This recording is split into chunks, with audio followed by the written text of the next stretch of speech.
오늘 귀한 시간 내주셔서 감사드립니다. 국립중앙도서관 구독자분들께 간단한 인사와 소개 부탁드립니다. 네, 안녕하십니까. 근대서지학회 회장을 맡고 있는 오영식입니다. 2009년에 근대서지학회를 결성해서 열심히 근대서지 자료를 정리하고 세상에 알리는 일을 하고 있습니다. 네, 근대서지학이라고 하면 일반인들에게는 상당히 생소하고 전문적인 분야라고 생각될 텐데요. 근대서지학이란 무엇인지 그 의미와 가치에 대해서 한번 말씀 부탁드립니다. 예, 매우 중요한 말씀을부터 해주셨는데 근대서지학이란 무엇이다라고 말할 사람은 글쎄 제 생각에는 아직은 아무도 없을 것 같습니다. 왜냐하면요, 근대서지학은 제도권에는 없는 학문입니다. 그래서 이제 오히려 조선시대 그 한지로 만든 한적들은 보존성이 굉장히 강하잖아요. 네. 잘 남아있고. 그리고 기본적으로 사람들이 귀한 줄 알고요. 근데 이 근대서적들은 너무나 이렇게 그런 대접을 못 받아서 결과적으로 빨리 멸실돼가지고 그래서 이제 근대서지를 좀 시급한 과제로 인식하고 그 자료 수집과 그리고 이제 연구자와의 그 연결, 네. 그 가교 노릇을 그걸 연결하는 일은 쉽지 않지만 저희가 할 일이 그거라고 생각하고 열심히 하고 있습니다. 네. 한국의 근대 자료를 모아놓은 반년간 학술 잡지 근대서지를 2010년에 창간호를 이제 내시고 올해 10주년을 맞이했습니다. 이제 이 잡지를 만들게 된 계기와 이유에 대해서 조금 더 구체적으로 설명해 주세요. 예, 그 근대서지라는 그 매체가 뭐 지금 자리를 잡아가고 있습니다만은 처음에는 저희가 이런 걸 만들려고 하지 않았습니다. 네. 저희가 2009년 그 전에 신청년이라는 창조보다 빨리 국내에서 나온 문학 동인지를 발굴했어요. 네. 그래서 서지학회에 원래 발표회 때 발표를 했거든요. 네. 그리고 나서 이제 그때 서지학회에 근대서지 파트를 만들어 달라. 뭐 단체 자꾸 만드는 거 좋지 않잖아요. 그랬는데 그쪽에서 보기 좋게 거절당했습니다. 그래서 이제 할 수 없이 우리가 만들게 된 게 이제 근대서지입니다. 네. 여기 이 근대서지에 실리는 작품과 원고는 어떻게 모아지게 되는지, 어떤 분야의 구성원들과 함께 작업하고 원고를 선정하는지 그 기준도 궁금합니다. 솔직히 말씀드리는 게 좋죠. 네네. 완전히 그 간의 수공업 수준입니다. 네네. 그냥 제 책상에서 저 컴퓨터로 20권의 책을 만들었습니다. 자료를 탐색해서 이 자료의 가치가 어느 정도 귀한가를 판단한 다음에 연구자한테 미끼를 던지죠. 야, 당신 이런 거 알아? 이런 식이에요, 쉽게 얘기하면. 그래서 연구자가 선생님 자기 그런 거 처음 보는데요. 그러면 그래, 간단한 서지적인 사항이나 이런 소개 정도에서 글을 좀 만들어줘. 그래가지고 여기저기 미끼 뿌리고 그리고 그거 걷어들여서 그래서 근대서지의 생명은 겉말에 붙는 영인본입니다. 네네. 이런 데 껴서 내서 연구자나 관심 있는 사람들한테 제공한다는 것이 저희들에게는 큰 보람이라고 생각합니다. 네. 지난 10년 동안 만들어 오신 근대서지 제작 과정에서 가장 인상 깊었던 순간이나 작품이 있다면 무엇인가요? 사실은 전부 다입니다. 네. 그 근대서지의 특성 때문입니다. 그런데 가장 기본적인 게 보시다시피 잡지의 얼굴입니다.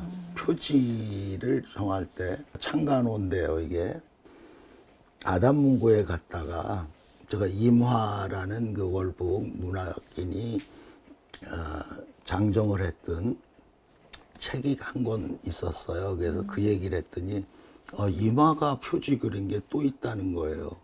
그래서 깜짝 놀라서 보니까 이 세벗이라는 1920년대 아동 잡지입니다. 네. 이 표지를 임화가 그렸어요. 그래서 깜짝 놀라가지고 뭐 이런 걸 세상에 알리는 게 즐거움이거든요. 이상이 이 표지를 장적을 한 거예요. 이것이 은하수를 상징한다고 했어요. 중성이라는 잡지의 표지입니다. 이게 이상의 디자인입니다. 역시 사실은 제가 처음 발견했죠. 네. 이렇게 많은 어린이를 갖고 있는 곳이 진짜 없습니다. 네. 이게 춘천에 우리 김현식 회원이 갖고 있는 걸 제가 그 집 마루에다 쭉 깔고 사다리에 올라가서 찍은 겁니다. 그러니까 이런 장면을 연출하기가 사실 쉽지가 않죠. 네네. 굉장하십니다. 국립중앙도서관은 납본 도서관이지만 1965년에 납본법이 시행되기 이전의 자료는 조금 선별적으로 구입을 하고 있습니다. 또 일제강점기 이전에 간행되거나 필사된 자료는 고문원으로 취급해서 수집을 하고 있는데요. 회장님께서 생각하는 근대란 언제를 기준으로 하시는지 궁금하며 또 어떤 자료를 중점적으로 수집을 하시는지요? 근대의 기점은 그 역사학에서도 굉장히 논란의 시비가 되곤 했는데요. 아시다시피 이제 그 일본 제국주의가 침략해 들어오면서 저희들이 문명과 독립의 욕구가 충일했을 때, 그때 저는 1905년을 근대 출판의 그 1차 빅뱅이라고 표현하고 싶어요. 여기서 대표적으로 말씀드릴 수 있는 것은 성각자들의 출판사 운영입니다.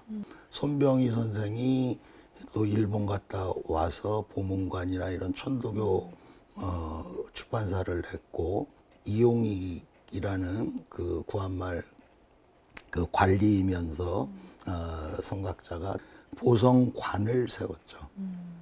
인쇄소는 보성사였어요. 그 보성사에서 1919년 기미독립선언서를 찍었죠. 이제 그것이 1908년 최남선까지 오고 1910년에 왔을 때 일제에 의해서 강제 합병되면서 그게 꺾이고 말죠. 그리고 일제가 조선어를 말살시키는 그런 어두운 과정을 거쳐서 1945년에 해방을 맞이했는데 저는 그때를 두 번째 폭발이라고 생각합니다. 해방 직후에 출판사가 수천 개, 네네. 그리고 출판되는 책의 종류가 말도 못합니다. 그래서 저는 근대를 1905년 정도부터 그러니까 45년 해방되고 나서 50년까지의 그 사이에 나온 책은, 한글로 된 책은 무조건 다 귀한 우리 출판 자료다, 이렇게 생각합니다. 네. 회장님은 1975년 대학 시절부터 헌책방 다니시면서 40여 년간 오래된 책을 수집하고 계신데요. 그간 예책을 수집해 오면서 재미난 일화도 있을 것 같습니다. 기억에 남는 일화를 소개해 주신다면요. 제가 좀 이렇게 한 권을 보여드려도 되나요? 실제적인 일인데 네네네. 제가 이렇게 유난을 떠는 이유가 있습니다. 죄송합니다. 이거 한 권의 책을 제가 소개하고 광고하고 싶어서 좀 이런 번잡을 떨었습니다. 왜냐하면요, 이 책은 아직까지는 대한민국에 저만 갖고 있습니다. 애인의 선물이라는 김명순이라고 이제 나혜석, 그 다음에 김명순, 그 다음에 김일엽 스님, 이렇게 세 분을 우리가 초창기 여류 문인으로 잡는데, 이 책은 제가 보성고등학교 국어교사로 근무할 때 유보일 선생님이란 분이 막걸리 마시면서 이렇게 책 이야기 하다가, 오 선생, 내가 옛날에 그 응암동에서 엿장수한테 리어카에서 내가 산 게 있는데 이런 책이 있어. 그래서 에이, 그거 거짓말 하지 마세요. 김명순이란 작가는 그런 거 안 썼어요. 근데 김명순이 이제 생명의 과실이라고 한성도서에서 26년에 창작집을 내요. 근데 이제 그건 제가 갖고 있고, 이건 듣도 보도 못한 건데 이 말씀을 하셔가지고 아이 그럼 한번 가져와 보세요. 그랬더니 어느 날 갖고 오셔가지고 아 이거 자네 가져 그러시더라고요. 근데 봤더니 진짜 맞아요. 이게 뭐 김명순의 얼굴입니다. 이 사진도 지금 뭐 소개가 돼 있는지 모르겠어요. 근데 제가 왜 이걸 구태여 이렇게 광고하냐면요. 안타깝게도 이 책이 뒤가 없어요.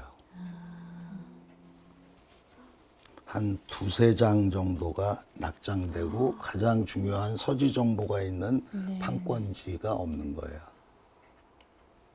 그래서 어딘가에 이 책이 있을지도 모르는데 이 책의 그 온전한 형태의 책이 추가로 발굴돼서 김명순이라는 작가를 연구한다든지 할 때 그렇게 추정하는 것보다 확실하게 우리가 어떤 지식을 박음할 수 있는 게 필요하기 때문에 제가 그런 말씀을 드리게 됐습니다. 네. 아주 귀중한 자료 소개 감사드립니다. 회장님께서는 혹시 구하고 싶으셨던 자료가 특히 해외 도서관에 있는 걸 보신 적이 있으신가요? 글쎄요, 제가 해외 견문이 얕아서 제가 겪은 거 몇 가지만 말씀드리겠습니다. 제가 재작년에 일본에 간다를 처음 갔다 왔어요.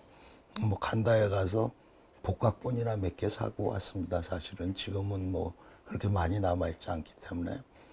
근데 일본 대학 도서관에 사실은 아직도 정리 안 된 우리의 고전적을 포함해서 그 근대 자료들이 많습니다. 맞습니다. 제가 뭐 구한 그 이마 현해탄 초판 일본에서 구했습니다. 요번 근대서지 표지로 나온 그 정현웅의 그 아동 문학집이라는 책도 일본에서 간다에서 구했거든요.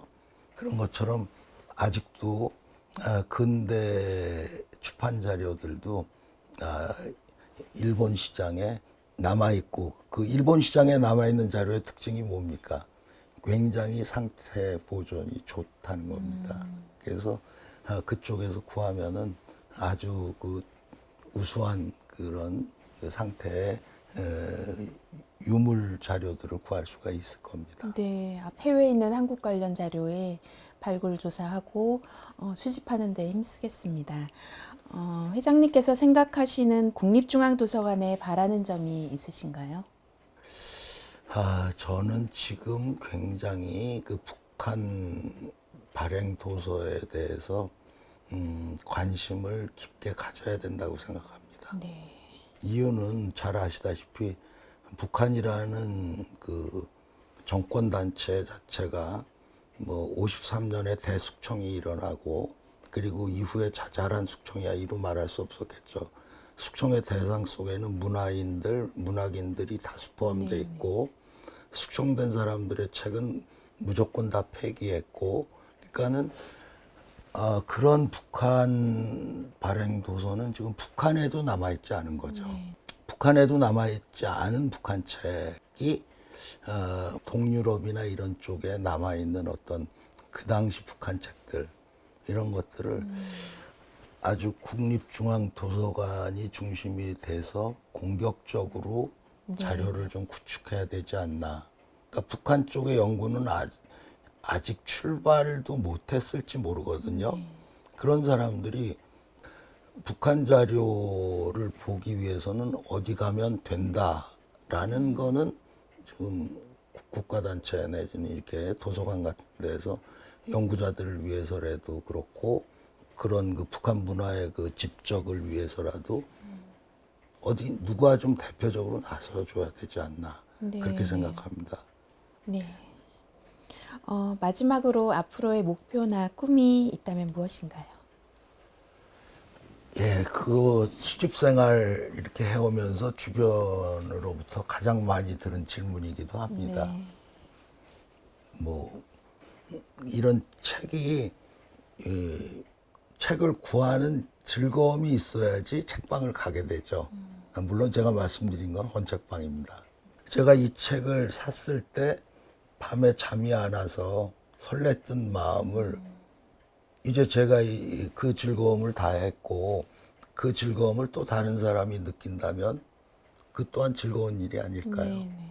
그래서 만약에 저한테 그런 게 허락된다면 그냥 이 책 한 권 가져가서 인사동 가서 통문관 사장한테 자, 이 책 돈으로 좀 바꿔라 해서 친구들하고 막걸리 마시고 그 다음에 이 책을 또 어떤 친구가 사가지고 와서 제가 느꼈던 즐거움을 느낀다면 그것도 제 즐거움이 될 거라고 생각합니다.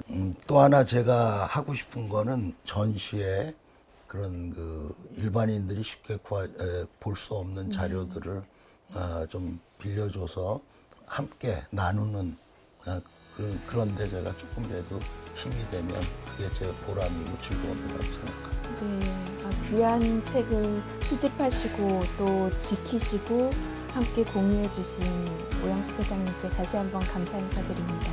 고맙습니다. 감사합니다.